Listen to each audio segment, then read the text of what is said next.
It's mentioned in the Silsila As-Sayya, volume number 3, Hadeeth number 1045.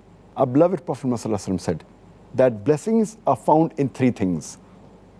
One is the Jama, that is a congregation.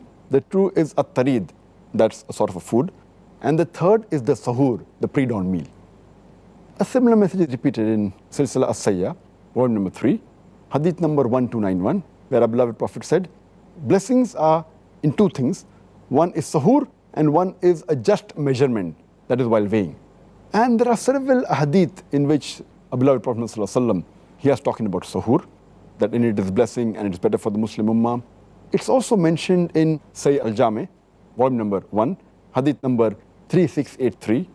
One of the Sahabas enters the house of the Prophet when he's having a Sahur, and the Prophet says that in the Sahur is a blessing, so do not leave it.